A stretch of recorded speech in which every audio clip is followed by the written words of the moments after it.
Hey everybody, I am here with Nichole Webb, and she is a licensed professional counselor here in Huntington. She runs LiveWell with Nichole Webb, and Jack is joining us today. I don't know if he's on camera yet, but he will probably make an appearance or two. And today we're going to talk about heart rate variability and getting in the zone using your breath. So Nichole, can you give us a little bit of background on this? Sure. This comes from the Institute of Heart Math. You can see that on there. It's H-E-A-R-T, math. And what this is a heart rate variability. So it's not your heart rate, but your heart rate variability, which is the space in between heartbeats. And that's supposed to be very variable. So when it's very congruent in its variability, then we're in a state of coherence, which is when your parasympathetic nervous system is in control, which is your rest and digest. So we talk about being in your parasympathetic versus sympathetic nervous system. So what does it feel like for somebody that is in their sympathetic nervous system, for someone that's in fight or flight, versus being in coherence? So if you think of fight or flight, you either want you're tense, you're puffing your chest up if you're going to be fighting. So you're very defensive or aggressive.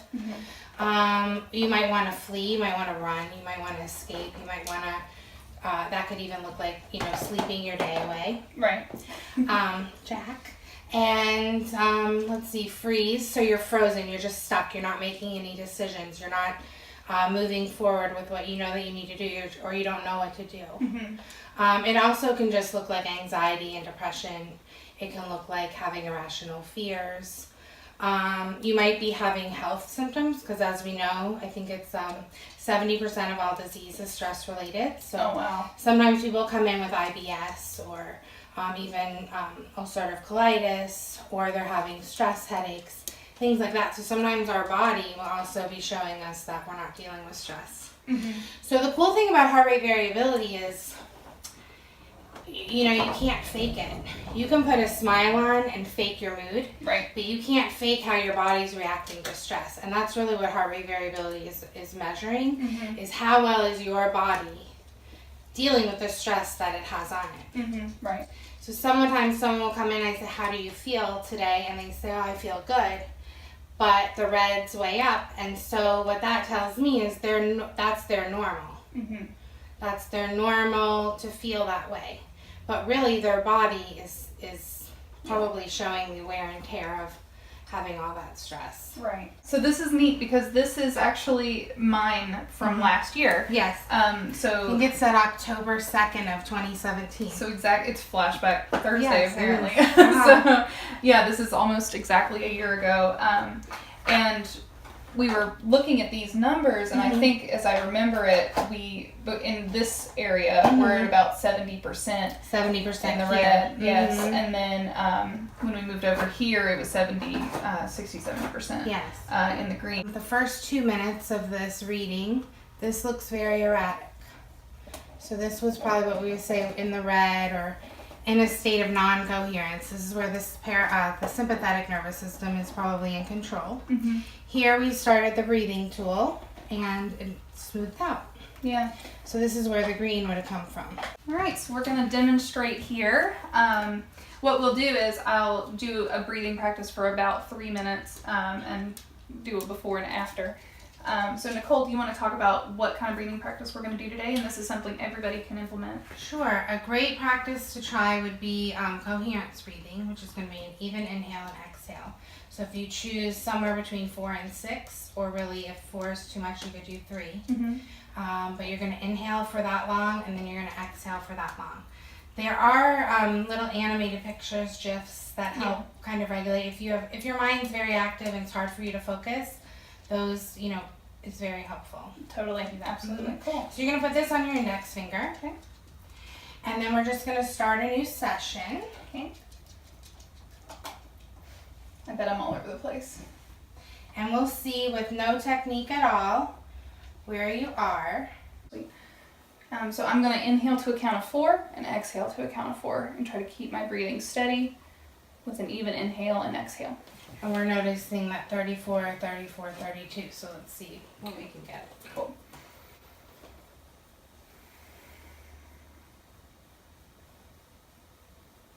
How's it there? Yeah. So yes, absolutely. Let me put Jack down for a second. He's all calm too. Yeah. So here in this original one that we did a year ago, you didn't have a lot of coherence on your own. Right. Okay. When you started doing the technique, a lot more coherence happened for you. Yeah. Whereas today,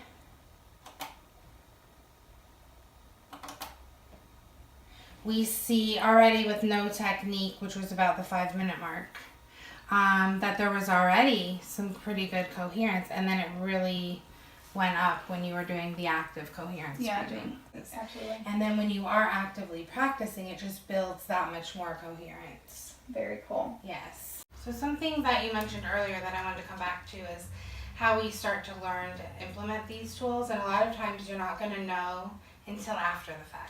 Like that's a great learning opportunity, is to recognize after something's happened, oh, I forgot to do my practice, and then reflect on how that went.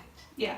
And so once you learn to do it after the fact, or recognize that you could have done it, then maybe you learn to do it while you're in that state, and then eventually maybe in preparation. Maybe you do 5 minutes of this practice before you go have that conversation. Exactly. We can be stronger and more grounded from a state of coherence. Yeah, absolutely. And then you're not always going to remember to do it, so it's a practice. And it can only be anything from 1 to 3 is usually what I start with, 1 to 3 minutes, but really 3 to 5 is ideal. Most people can weave in 3 to 5 minutes into their life. Right. Sometimes getting a whole yoga class or a 30-minute meditation session just isn't doable, but most people can do 3 to 5 minutes. In fact, if you arrive somewhere and you're still in your car, a lot of times, why don't you turn on a song that helps you feel grateful and just do some breathing before you go in. It can make a big, huge difference. Yeah. Something that I like to do, I'm a visual learner too, is I have an album of photographs on my phone of all the things that I am grateful for. Perfect. So pictures of my family, my dog, my boyfriend, my students. So I will scroll through those pictures, and it just brings me back into that space. Yes.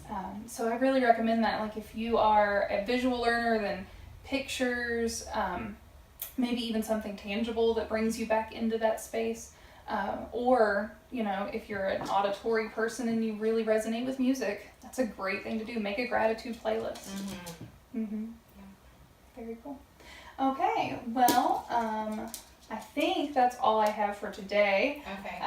Thank you so much for doing this, Nichole. You're welcome. I'm glad it's been helping, and I'm glad you've been practicing. Very cool. Yes, thank you. And definitely want you to implement this in your life. It's very easy to do. Take 3 minutes out of your day and just count the breath in for 4, out for 4. And just see if it works for you. See if it can get you back into a place of calm and alert, as opposed to being in reaction to life. Cool. All right. Thank you. You're welcome. Thank you, guys. All right.